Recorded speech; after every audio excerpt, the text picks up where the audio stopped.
ঢাকা সেনানিবাসের নিস্তব্ধতা কি তবে কোনো এক ভয়াবহ ঝড়ের পূর্বাভাস? মধ্যরাতের আধারে যখন শহরের মানুষ ঘুমে মগ্ন, তখন বঙ্গভবন আর ক্যান্টনমেন্টের করিডোরে বুনন করা হচ্ছে এক অকল্পনীয় নীল নকশা। আপনি কি জানেন যে সেনাপ্রধান ৫ই আগস্টের পর দেশের ভাগ্যবিধাতা সেজেছিলেন? আজ তার নিজের ভাগ্যই ঝুলে আছে এক সরু সুতোয়। বর্তমান প্রধানমন্ত্রী তারেক রহমানের দাবার বোর্ডে এমন এক চাল চালা হয়েছে যাতে সেনাপ্রধান ওয়াকারুজ্জামান এখন নিজের ঘরেই কার্যত বন্দী।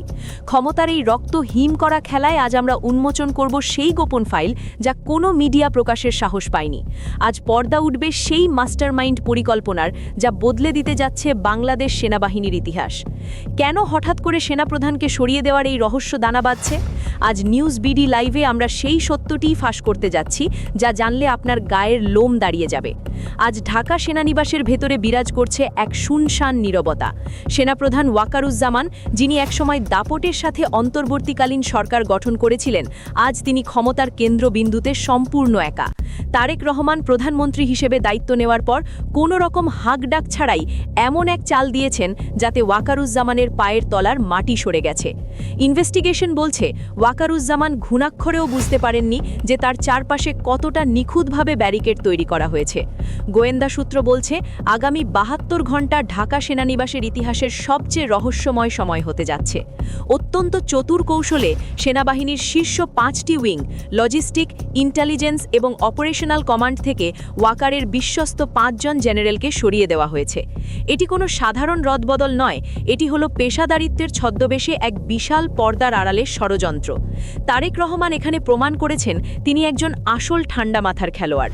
ক্ষমতার আসল স্বাদ এবং এর প্রয়োগ কিভাবে করতে হয় তা এই এক চালেই তিনি বুঝিয়ে দিয়েছেন। সেনানিবাসের করিডোরে এখন কেবল কান পাতলেই শোনা যায় সেই ফিসফিসানি। কার নির্দেশে চলছে এই শুদ্ধি অভিযান? কার হাতে এখন আসলে চূড়ান্ত ক্ষমতা? অনেকেই প্রশ্ন করতে পারেন, শেখ হাসিনার পতনের পর যিনি দেশের হাল ধরেছিলেন, সেই সেনাপ্রধান আজ কেন প্রধানমন্ত্রী তারেক রহমানের চোখের বালি হলেন? এর পেছনে লুকিয়ে আছে এক দীর্ঘস্থায়ী অবিশ্বাস।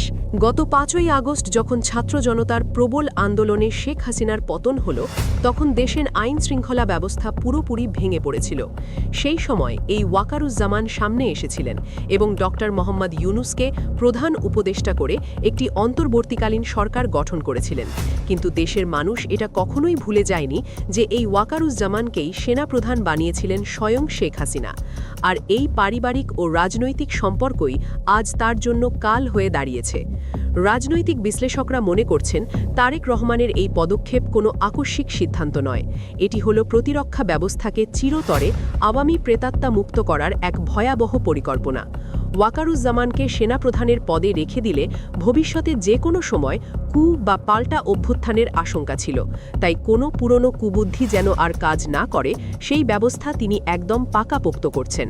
এটি কেবল বদলি নয়, এটি হলো ক্ষমতার একচ্ছত্র আধিপত্য নিশ্চিত করার নীল নকশা। ওয়াকারুজ্জামানের বিরুদ্ধে কেবল রাজনৈতিক অভিযোগ নয়, বরং তার অযোগ্যতার এক দীর্ঘ তালিকা এখন প্রধানমন্ত্রীর কার্যালয়ে জমা হয়েছে। এই অন্তর্বর্তীকালীন সরকারের ১.৫ বছর সময় দেশের মানুষ এক চরম অরাজকতার মধ্য দিয়ে গেছে। থানাগুলোতে পুলিশ না থাকায় সেনাবাহিনীর হাতে ম্যাজিস্ট্রেসি ক্ষমতা দেওয়া হয়েছিল, কিন্তু সেনাপ্রধান হিসেবে ওয়াকারুজ্জামান সেই ক্ষমতার সঠিক ব্যবহার করতে চরমভাবে ব্যর্থ হন। দেশের বাজারগুলোতে নতুন করে চাঁদাবাজির বড় বড় সিন্ডিকেট তৈরি হয়। সাধারণ মানুষকে চাল ডাল থেকে শুরু করে নিত্য প্রয়োজনীয় জিনিসের বাড়তি দাম মেটাতে গিয়ে রীতিমতো নাকানি চুবানি খেতে হয়েছে।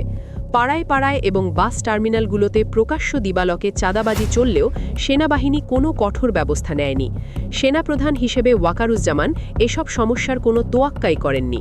তার নির্দেশে সেনাবাহিনী রাস্তায় নামলেও তারা শুধু টহল দেওয়ার মধ্যেই সীমাবদ্ধ ছিল, কিন্তু আসল অপরাধীদের ধরার কোনো জোরালো উদ্যোগ ছিল না।